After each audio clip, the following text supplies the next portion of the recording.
guys, Sam here from WebContempo. Today we're going to be talking about WordPress backups. So I've been using Backup Buddy for a long time. Now this is a premium WordPress plugin by iThemes, and if you've been in WordPress for a while, you've probably heard of it. My yearly membership is just about to expire with them, and I really have not been that crazy about this particular plugin anyway, so and it's fairly expensive to renew. I think I'm actually going to try some different options out, and one of the ones I've been hearing a lot about lately is called Duplicator. So this is basically it's called Duplicator, but you can use it for duplicating a site, cloning a site, backing a site up, storing it off-site, moving it to a different server. There's a lot of different uses to it. Definitely very similar to Backup Buddy. We'll get into it a little bit and see kind of what the differences are between Duplicator and Backup Buddy, but overall I think it has a lot of potential. We're just going to take a look today at how to do a simple duplication of a site, and then from there we're going to step up and go into some of the pro tools in another video coming up soon. And let's get going. Alright guys, thanks for sticking with me. So let's take a look at Duplicator. This plugin, like I said, is similar to other backup plugins in that you can make a backup of your site, it'll help you clone your site, it does all different types of stuff like that. That a lot of different plugins do. But this one I've been hearing a lot about lately, and I wanted to give it some further look because there's some things that I like about it. So we're going to give it a try. I've never used this plugin before, and I'm just going to see how easily we can duplicate a site with it, and then from there, if I like it, then we'll go into the pro version, which in another video, which has more advanced features. So we're going to start here. This is my test site I did recently. We did a speed test between different content management systems, and this is one of the sample sites I set up. So we're just going to use this site as a guinea pig and try to make a duplicate of it and see what happens. So first thing we'll need to do is go over to plugins here, and we'll just search Duplicator.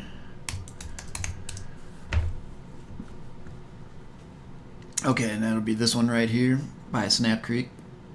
You see that it's got 1 million plus active installations. It's usually a good sign when a lot of people have it installed. So let's go ahead and install that right in here and activate it. Okay, so once it's activated, we'll see a little duplicator link here. Let's just go through and check the tools and the settings, as I've never looked at these before. Okay, so it'll tell you here where your storage path goes. It'll let you check these if you want to remove this stuff when you uninstall it and whatnot. Disable htaccess storage. Okay, so none of those I would probably change. Doesn't look like anything here that I would change.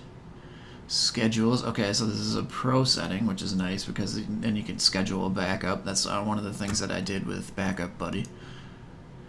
Let's see, Duplicator Pro. Store your packages in multiple locations. Yep, this is offsite storage. So another thing I did with Backup Buddy in multiple instances was store backups on Dropbox. So there's other plugins that do that, but that's a nice feature of this one as well. License here. Okay, so not really much in the settings that we need to do just to do a basic deal. Okay, and here we can see stored data, check the settings of our server, scan validator, and PHP version. Okay, so nothing we really need to do in there. So to get started, I believe we just click on packages here. Let's see, no packages found. Click the create new button to build a package. Alright, so we'll create new. It looks like it'll name it for us, so we can obviously create a different name if we want, but I think I'll just leave it as is. Storage, okay, it's going to be storing it there. Archive, okay, so it doesn't look like we need to do anything with this. Oh, you could pre-fill. Okay, so if you already know the database information of the new site that you're moving this to, you can put this right in here, which could be useful, but we're not going to do that this time. So basically, we don't need to change any settings here as far as I can tell. We can just click the next button and get started. Okay, let's see. Scanning complete. Looks like everything is good, so we'll just click the build button and build a package. We'll see how long this takes. I like the fact that you don't have to do a lot with this plugin to get started with it. One of the things about Backup Buddy that I didn't like is every time I would set it up on a site, there's quite a few different settings and stuff I would have to configure, so it really took some time to go through the whole thing and get it configured just to do the same thing that I do on other sites. So I just really kind of found that it was a pain to work with. This one is super fast. That didn't take more than 30 seconds, and we've got our archive and our installer.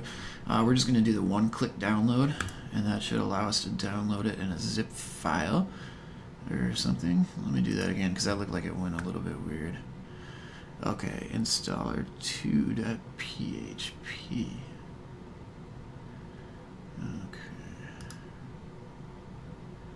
It doesn't really look like it's doing it correctly. Let's see if I click this. That's installer. That's the archive. So one-click download didn't seem to... Oh, okay, you have to disable pop-up warnings. Okay, that would make sense. Alright, I was allowed pop-ups. Now we'll click it. There we go, I think. And that's the one with the 1 in parentheses on it. Okay, sweet.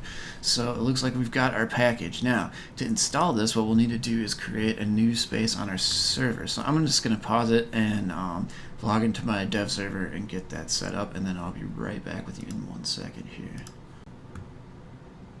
Okay, so we are back in, and I just checked through my cPanel and found that we've got Sandbox 19 open, so I think we're going to put the files up there. So the first thing we're going to do is upload that package to the directory we want to install it in. So here, if we go to downloads, let's see, Elementor, this is the one right here. Open that.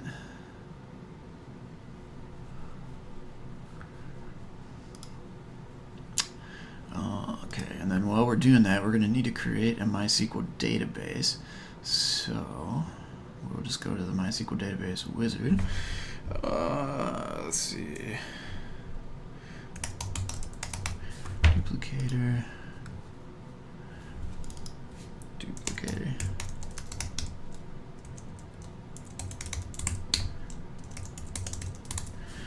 Okay. And you'll want to make a note of your database information here so we can plug this in to the tool. Okay, so we've got the database is all set. Let's go over here and check our files. Okay, let's extract the files right into the root directory. Okay, that looks like everything.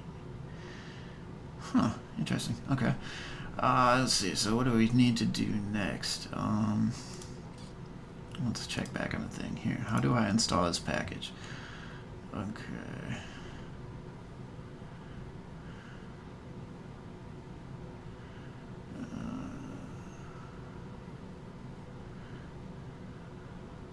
Download, okay, create, go to installer and archive buttons from the main packages screen. Okay, let's see. Installer.php. Okay, so let's see. We probably want to do 19. Data.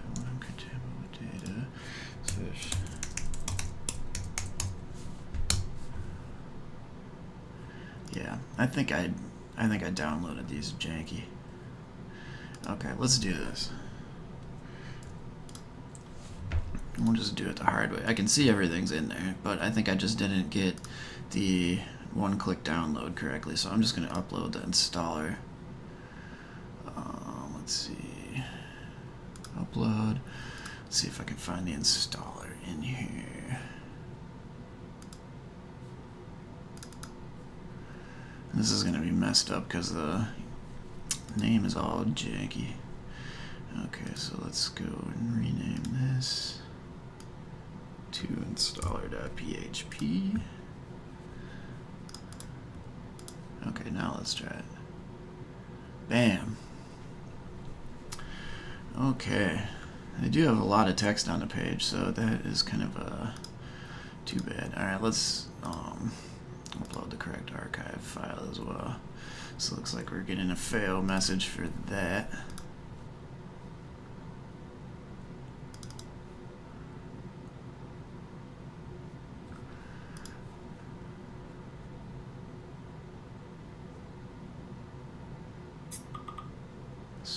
Interesting. Okay.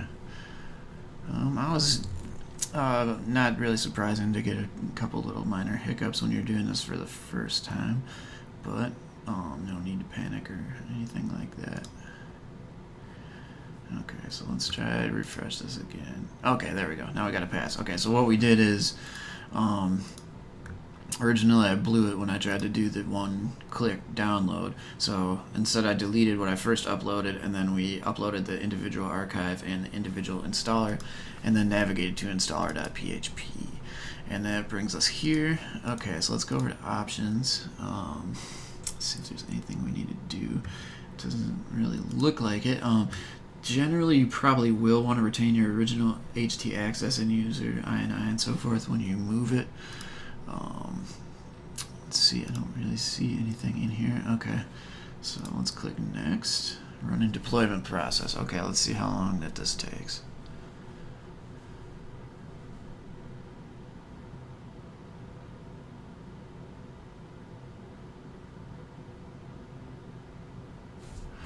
Okay, database, let's see, underscore duplicator, user,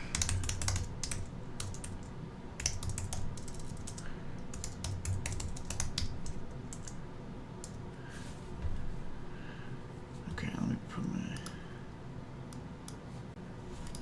okay, we'll paste the password in here. And test the database. Success, success, success. Okay, everything looks good there. Doesn't look like anything we would need to change there, so let's click next. Run an installer with these settings. Okay, let's see. Path. Okay, this all looks good. Options again. Old site URL. Okay, so this is where you would change your old site URL to the new one, and it looks like they've already got that taken care of, and your file path too, which is good. So that all looks good. And here you could have SSL if you wanted to, cache, and so forth.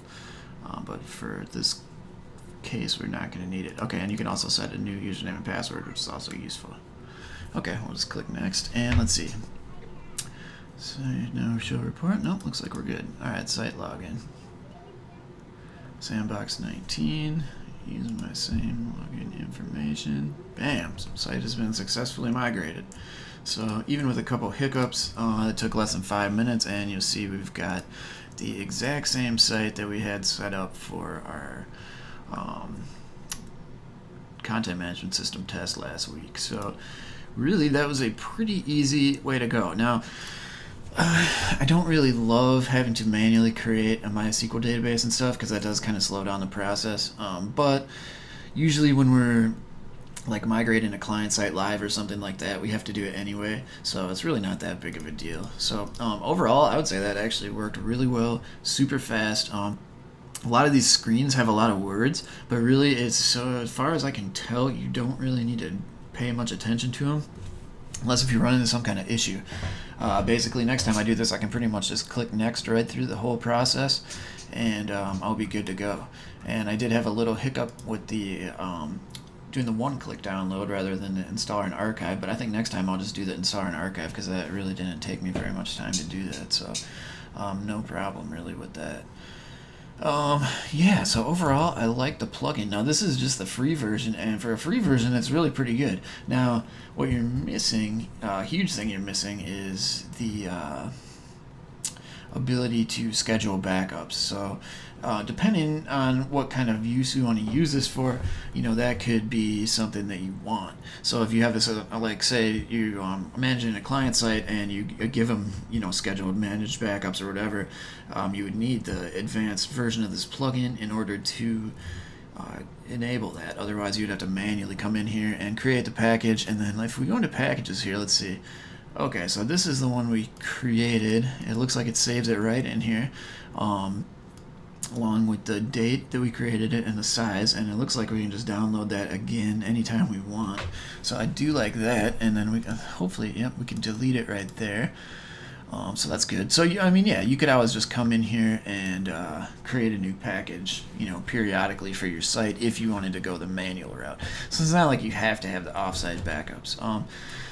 So overall, I think the free version of this is actually very powerful. And if you already have a different resource for managed backups anyway, like WP Worker, something like that, then you could probably do your backups through that and just use this for migration.